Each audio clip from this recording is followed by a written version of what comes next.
السلام عليكم ورحمة الله وبركاته. بسم الله الرحمن الرحيم. الحمد لله رب العالمين وبه نستعين والعاقبة للمتقين ولا عدوان إلا على الظالمين.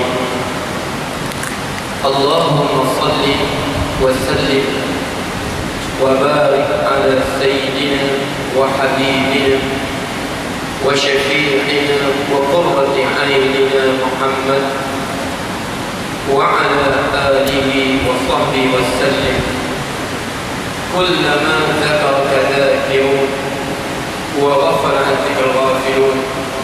سبحانك لا علم لنا إلا ما علمتنا إنك أنت العليم الحكيم. رب اشرح لي صدري ويسر لي أمري واحلل عقدة من لساني يفقهوا قولي. أعوذ بالله من الشيطان الرجيم.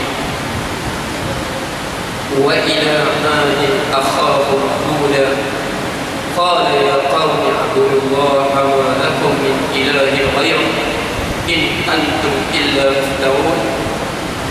ويا قوم استغفروا ويا قوم لا أسألكم عليه أجرا إن أجر إلا على الذي فطرني أفلا تعقلون.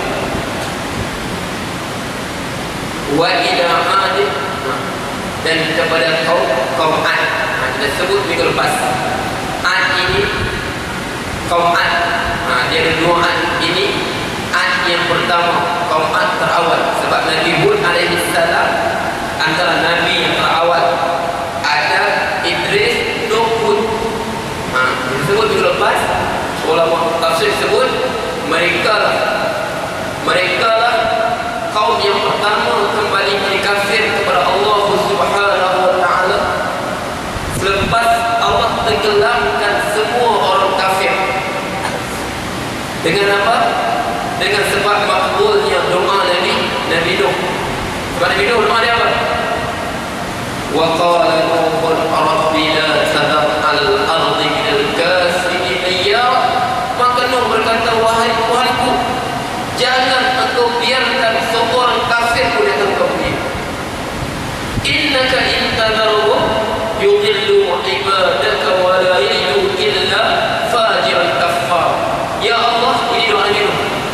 Ya Allah, kalaulah engkau biarkan orang kafir hidup, mereka tak akan melahirkan anak yang kafir durhaka macam mereka juga. Jadi Nabi Nuh, Allah makbulkan doa dia. Allah makbulkan doa dia. Allah hancurkan semua orang kafir pada zaman itu.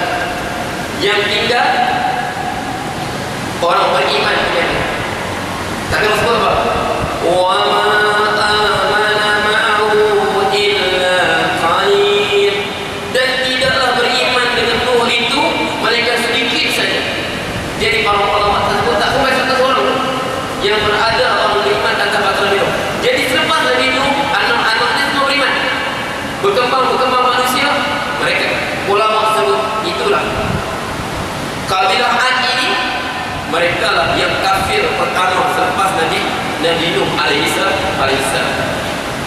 Waktu Nabi Nuh semua beriman, setelah ditenggelamkan kafir, ditenggelamkan banjir, Ad ini pun jadi kafir. Jadi Allah sebut apa Nabi sebut?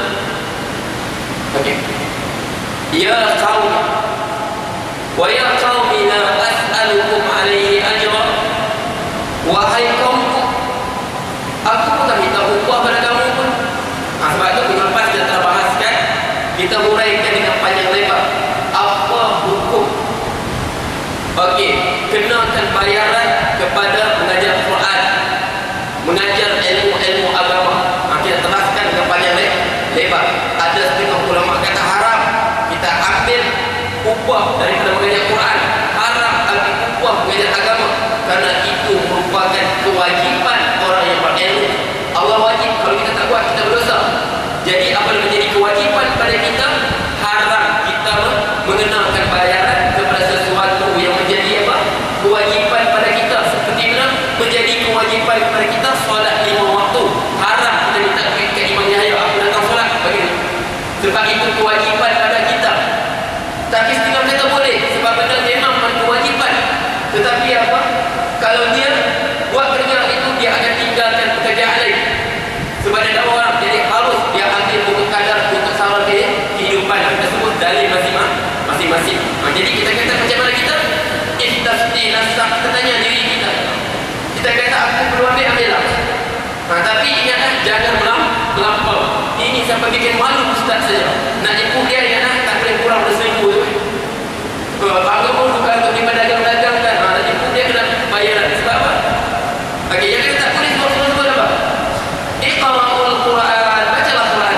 Was'alullah bihi, baca Quran. Kamu minta doa untuk baca Quran tu. Minta doa dengan Quran, berkat Quran tu. Fa innahu ya'ti min ba'dikum, akan datang kepada kamu ni qauman. Mereka baca Iqra'ul Quran, mereka baca Quran. Yas'aluna linnas, mereka minta dari baca Quran ni pada orang lain. Sebab tu pada hadis ni lah, ulama kata tak boleh. Tapi ulama kata boleh. Allah sebut apa? Inna khaira ma akhadtum alaihi ajran kitab Allah. Sebaik-baik kamu beri upah adalah kitab Allah. Jadi ada hadis kalau kita boleh, ada hadis kalau tak boleh. Tujuan apa? Makna sini kita kena letak diri kita, tanya balik diri kita. Aku ini ada upah untuk apa? Nak jadi bisnesmen Quran kan? Atau untuk sekadar nak sarat kehidupan aku saja? Tanya balik. Sebab Allah sebut apa? Istafti nafsak, tanya diri kamu. Al-birru, kebaikan itu ma'an ilainas. Haji kita jadi tenang. Haji kita itu makna kebaikan.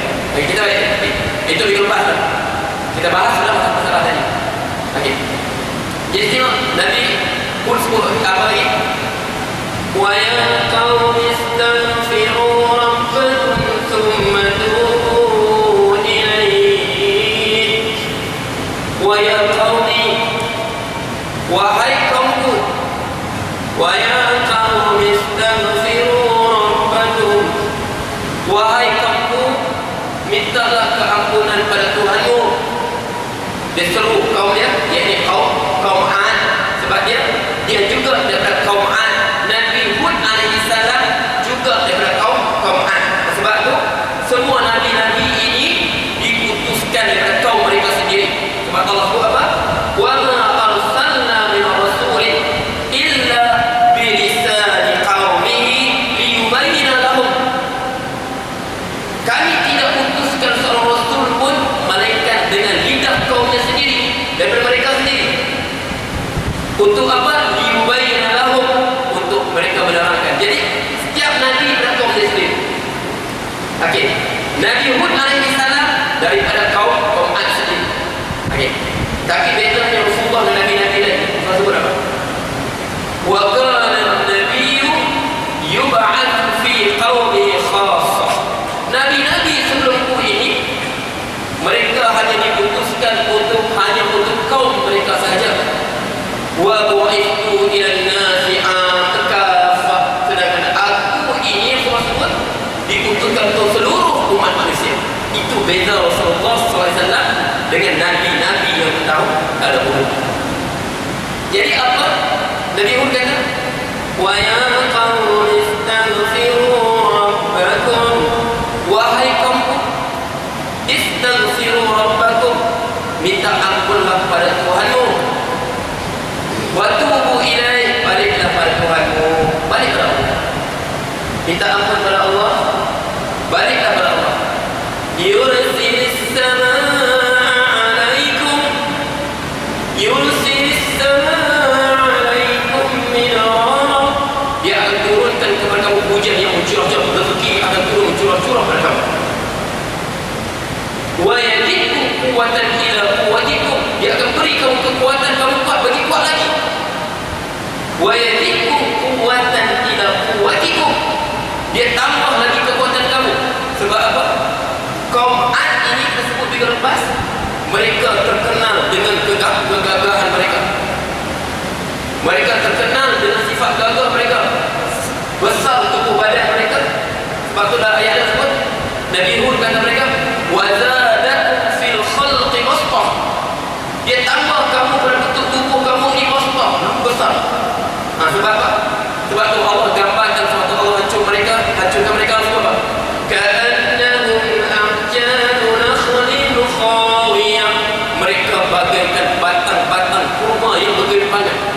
Mana tinggi mereka macam pokok kurma, macam pokok kelapa sawit. Bagi sebelum lepas terjumpa tengkorak dengan kaum Ad ini, engineer yang cari gali itu berdiri sama tinggi dengan tengkorak kepala mereka saja. Besar tak besar. Sebab itu mereka kata, wa amma adun fastakbaru fil ardi faqalu man ashaddu minna quwwah. Maka Ad fastakbaru fil ardi, mereka angkuh di muka bumi ini. Mereka berkata, man ashaddu minna quwwah, siapa lebih perkasa daripada kami? Tujuh mana makhluk di dunia ini yang lebih perkasa daripada kami. Sebab apa? Ulama tafsir, kekuatan mereka boleh cabut dengan tangan saja pokok kurma. Pokok kelapa sawit itu, pokok kurma lebih kurang pokok sawit, bentuk dia pun sama, akar dia pun sama. Cuma kurma ni dia perlukan air yang sangat banyak, ada perlu air banyak kurma. Dia boleh cabut dengan tangan.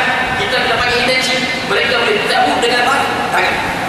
Sebab tu wa amma adun fastakbaru fil ard. Adapun kaum Ad ini, mereka berlaku angkuh di atas muka bumi ini. Wa qalu man ashaddu minna quwwah. Mereka berkata, siapa lebih perkasa dari kami? Itu keangkuhan mereka. Jadi Nabi itu pun kata memang kami perkasa, tapi kalau beristighfar kepada Allah, kamu bertaubat kepada Allah, Allah akan turunkan hujan mencurah-curah, bertambah rezeki kamu kuat. Allah bagi kamu jadi kuat lagi pada kamu. Allah boleh jadi kuat pada kamu. Tapi dia syarat apa? Wa ya qaumi istaghfiru rabbakum thumma tubu ilaihi. Syarat apa? Wa ya qaumi, wahai kaumku, beristighfarlah kamu kepada Tuhanmu, bertaubatlah kesalahan kita minta Allah ampunkan kita, Allah maafkan kita ni Allah pun tahu kita ni lemah. Jadi kita tahu salah, kita minta ampun berapa. Sebab dalam hadis tersebut apa?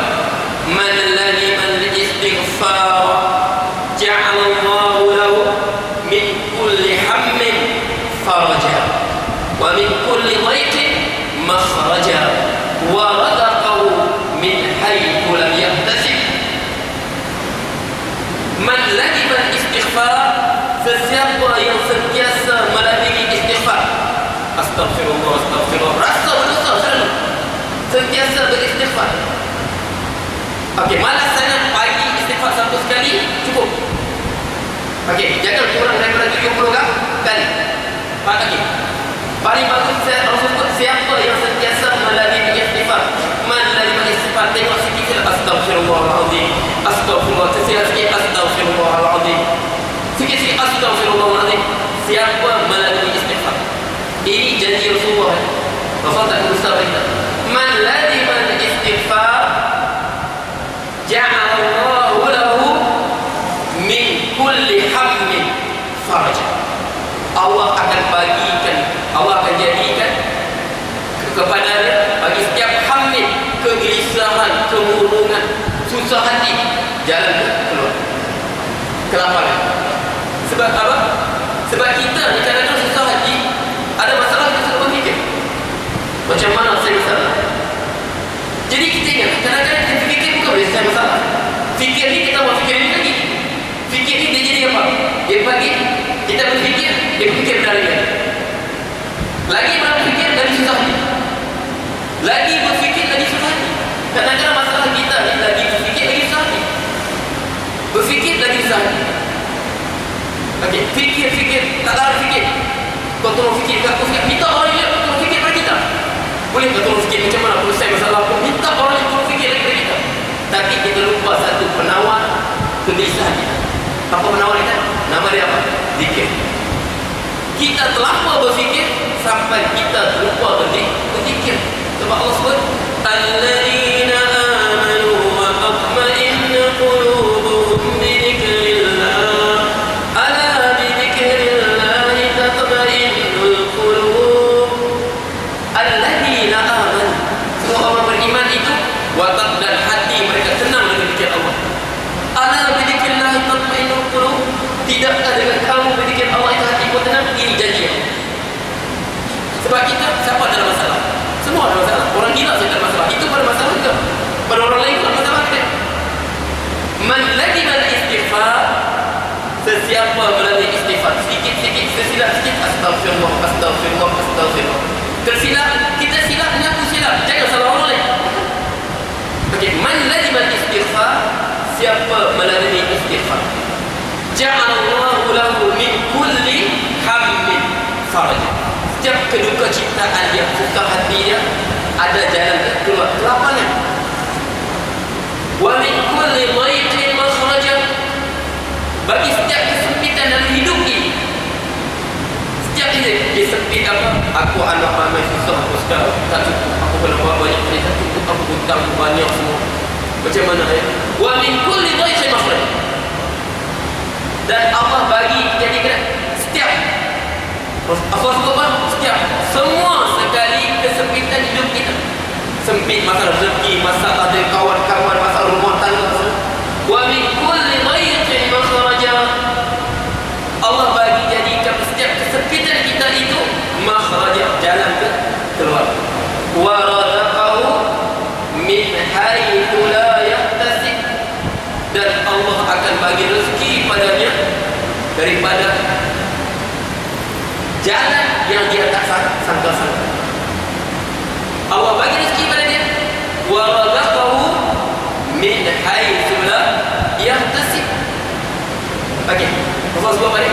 Kita ulang balik.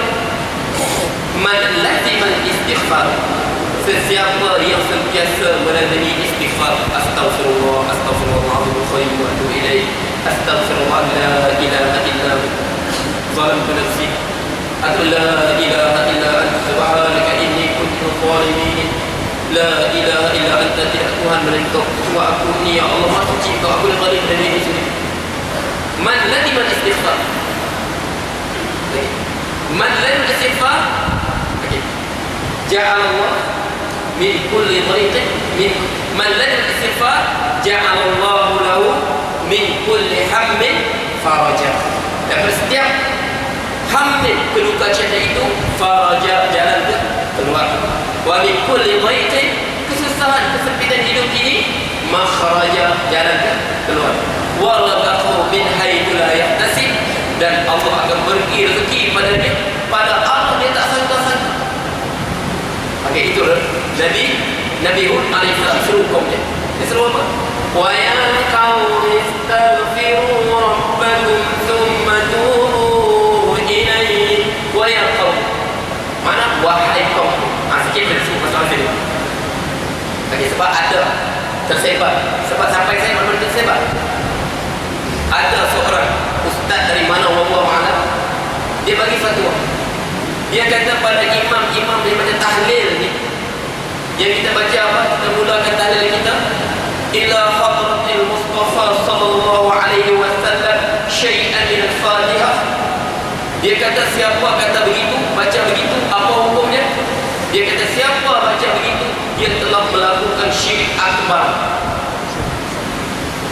Apa makna syirik akbar? Syirik akbar bermakna bukan kufur duna kufrin. Syirik akbar itu makna dia telah menjadi musyrik, kafir. Siapa yang baca ila hadratil Mustafa sallallahu alaihi wasallam menjadi syirik akbar. Yang kita baca dalam tahlil, saya jadi khalifah Imam Yahya pun ila hadratil Mustafa sallallahu alaihi wasallam Al-Fatihah. Siapa kata begitu, dia jadi syirik akbar. Sebab apa dia kata?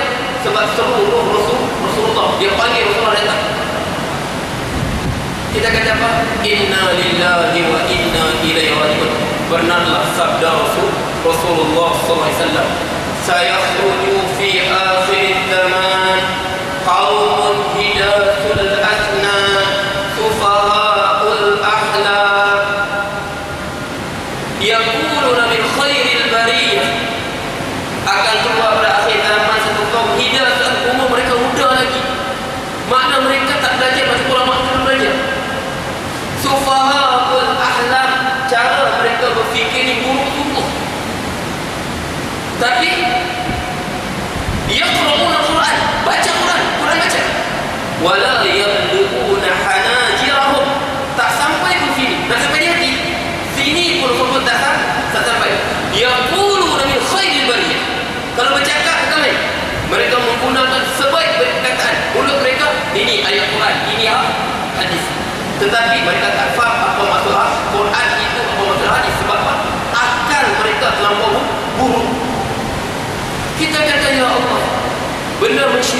Mustafa ni bukan mudah. Hukum semua imam yang baca Hijrah Mustafa Syarif sebab dia kata apa? Makna seru roh Rasulullah datang. Kita kata, ini bagi faham sedikit. Sebab benda ni saya perlu sebut sini. Sebab benda ni tersebab bukan dia apa? Budak sekarang lagi WhatsApp nanti kawan dia post kat dia, ini post lagi. Perempuan ni selama syirik, dua imam kita buat tu. Baru aku tahu, bahaya. Sebab apa kita sebut? Apa pada hilang hadrati? Kepada hadrat Rasulullah SAW. Apa makna kepada hadrat Rasulullah SAW? Ini kita kata Quran ini diturunkan dalam bahasa Arab. Apa makna ila hadrati? Kepada hadrat. Sebab itu kalau sama baca Arab, ila ini harful jar, hadrati majrur bil ila, wal jar wal majrur muta'alliqun bi mahdhufin taqdiru uhdi. Sama lah kita baca bismillah tu. Bismillahirrahmanirrahim. Dengan nama Allah yang Maha Pengasih. Lagi banyak. Bismillah dengan nama Allah apa? Boleh faham tu? Dengan nama Allah apa? Dengan nama Allah yang Maha Pengasih Jaya, aku mulakan kuliah aku ini. Dengan nama Allah yang Pengasih Jaya, aku mulakan solat aku ini. Baca kitab Bismillahirrahmanirrahim. Bismillahirrahmanirrahim. Dengan nama Allah aku minum. Dengan keberkatan nama Allah aku minum. Tapi ini ilah aku bersabah. Seru puja Rasulullah datang. Di mana dia ambil itu? Bahasa Arab ilah bukan ayat seru. Ilah warja. Ayat seru apa? Nabi Hud apa? Wa ya qaumi, wahai kaumku. Itu ayat seru. Ya baru seru. Ya baru seru. Seru Rasulullah bukan syirik. Sekarang seru nama Rasulullah bukan syirik. Kalau kita seru Rasulullah syirik, setiap hari 5 kali kita syirik. Bukan 5 kali, 10 kali kita syirik. Kalau seru Rasulullah syirik, setiap kali kita salat sehari 10 kali kita syirik. Sebab apa? Assalamu alayka ayyuhan nabiyyu. Sejahteralah ke atasmu wahai Nabi. Kita seru Nabi bagi salam pada dia. Tapi ini sebab apa? Mengapa jadi begitu? Mudah hukum orang syirik. Inilah musibah umat ini. Akhir zaman ini keluar begitu. Berhujah dengan Quran, dengan hadis. Tapi mereka tak sampai peringkat apa tersebut. Yaqra'una al-Quran wa la yablughuna halal. Mereka baca Quran tapi tak sampai ke leher kelompok mereka. Tak faham maksud ayat Quran. Baca hadis tak faham maksud hadis. Akhirnya imam-imam dikatakan syirik. Sebab tu kena jaga anak-anak kita. Anak-anak kita kena jaga. Tengok daripada sekolah mereka belajar. Kadang-kadang kita berkata mereka belajar dalam WhatsApp tu. Dapat WhatsApp pun rupanya di mana. Kemudian kita buat apa? Nampak mereka jauh. Sebab buat tak tahu saja. Rupanya dia sangka kita syirik tak? Dia hukum kita syirik. Sedangkan benda syirik bukan mudah. Sebab tu sebab golongan ni dulu dia kata bidah. Sekarang tambah lagi syirik pula dah. Sebab tu ini musibah. Sebab tu kita berdoa kepada Allah jangan jadi. Sebab golongan ini kalau kita tengok sejarah Islam, mereka muncul bila orang lain bid'ah, orang lain syirik, orang lain kafir, mereka muncul bila mereka muncul waktu zaman umat Islam mengalami masalah. Waktu umat Islam lemah.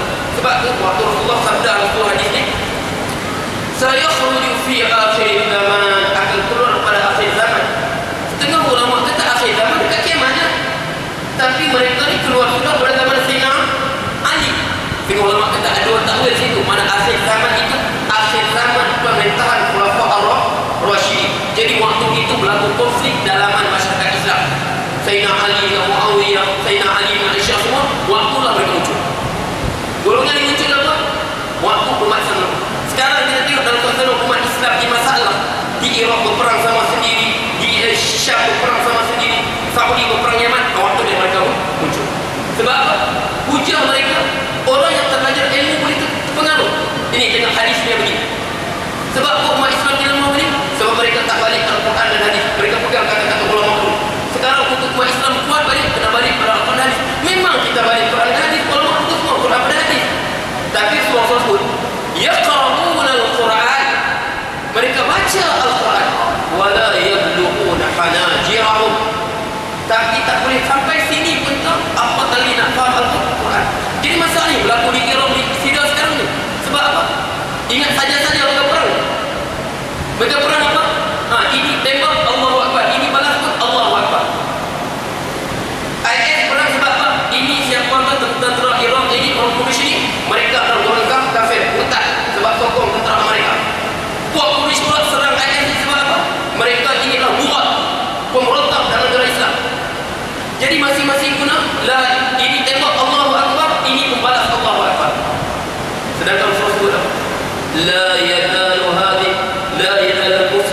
fi was'atin fi bidini ma lam yusib daman haram. Orang Islam itu Allah bagikan keluasan dari agama. Dia buat dosa buat lah, ada ruang keampunan untuk dia. Ma lam yusib daman haram, selagi mana dia tak menumpahkan darah yang haram. Sebab itu kita berdoa kepada Allah. Satu, kita doa golongan ini cepat-cepat kalau kita tahu kita mati dulu. Bukan kita bunuh ada orang. Kita maksudnya apa? Kita kasih siapa ada ilmu jangan malu-malu, lawan. Sebab Allah sebut apa? Idza la'anat akhir ummah awwalaha man kana al-mufarrihu wa la yaktum. Apabila kamu tengok sudah umat akhir ini, dia laknat umat terdahulu. Doa kunut itu bid'ah. Imam Syafi'i dia pandai-pandai. Yang kita beri nama-nama ini bid'ah. Sedangkan kita itu kita bawa sejak Islam sampai ke sini dengan akidah itulah, dengan amalan itulah. Datanglah Portugis, dia buat apa? God, glory and gospel, emas, kemasyhuran dan Injil untuk sebarkan. Ya, mereka boleh ambil emas pada kita, mereka boleh ambil kargo yang ambil, tapi mereka tak boleh gospel pada kita, tak boleh. Sebab apa? Akidah kita, amalan kita, kita boleh pertahankan. Mereka lagi tetap kita beragama Islam, tetap Injil tak sebar pada kita. Sebab apa? Akidah yang telah pada yang mula sampai itulah yang mempertahankan Islam sampai sekarang. Tiba-tiba datang apa kamu buat ni tak betul. Nampak tu? Sebab man kana ilmu falidun, siapa ada ilmu lahirkanlah wala yaktum. Sebab siapa sepunya ilmu tadi berdosa dia. Sebab termasuk orang bunyi-bunyikan ilmu mudarat pada kita berdoa kepada Allah. Sebab apa? Kita sekarang mereka bersyirik saja, tapi syiriknya sebab senjata tak di tangan mereka. Di Iraq mereka mensyirikkan senjata di tangan mereka, boleh guna orang Islam yang lain. Jadi kita minta berlindung kepada Allah. Kita minta lah, janganlah fahaman ni, janganlah anak kita terpengaruh, cucu kita terpengaruh, jaga betul. Sebab itu inna hadha din ilmun, agama yang inna hadha ilmu dinun. Ilmu ini kamu ambil agamaku. Fal tanzuru mimman akhadtum dinakum. Kamu lihatlah dari siapa kamu ambil agama.